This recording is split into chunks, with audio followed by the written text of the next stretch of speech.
All right, reading for today, we are in the book of John, chapter 13, verse 14. If I then, your Lord and teacher, have washed your feet, you also ought to wash one another's feet.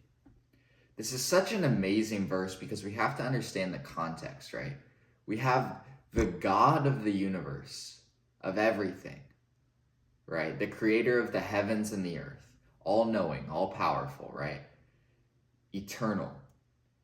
Comes into bodily form, limits himself into a human being with flesh and blood.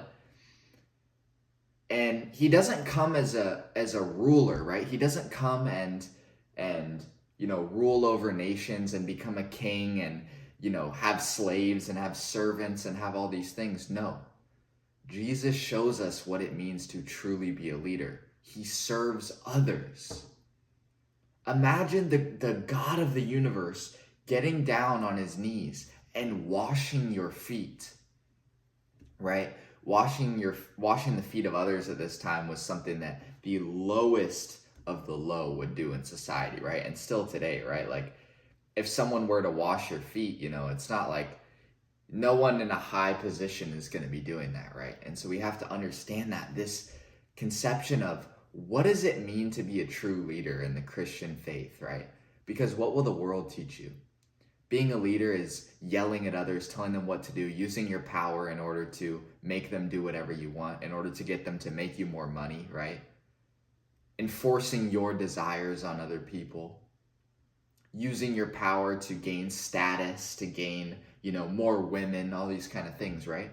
That's what the world will teach you that a leader is. But what does Christ say? Christ says, no. Being a leader is the one who serves. The more you serve, the more of a leader you are, right? And Christ showed us that by washing feet. He didn't go to a position of power. He is the creator of the universe.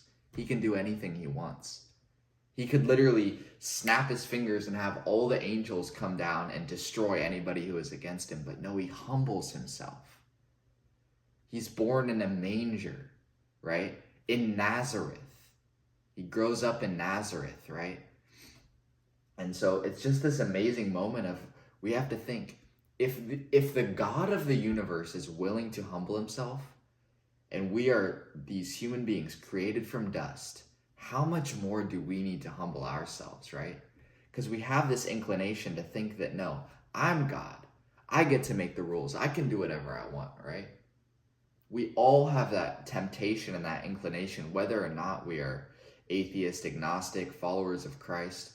We all have that temptation to use our power, to use our status, to think that we're so important, right? Because, we just got a raise at our job. We're making $1 million a year. All these girls love me, all this kind of stuff. I have a big house. I have a Lamborghini, all this kind of stuff.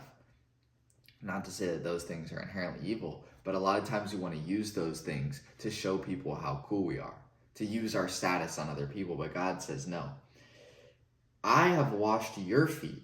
You also ought to wash one another's feet, right? You also ought to serve one another, to go out and be a servant to others, not trying to show them how great you are, but to serve them, to use yourself as a sacrifice, right? That's what Christ taught us, is to be a living sacrifice for others, for our neighbor, right? To love the Lord our God with our heart, all our heart, with all our soul, and with all our mind, and to love our neighbor as ourself, right? And we can't love our neighbor as ourself if we're putting our neighbor below us. Come on now. We can't love our neighbor as ourself if we're using our power and our authority in order to make them do whatever we want. That's not what Jesus teaches. He teaches to love our neighbor, to wash their feet, to serve them, to give away, not to try and take everything that you can. So that's what I got from this verse, John 13.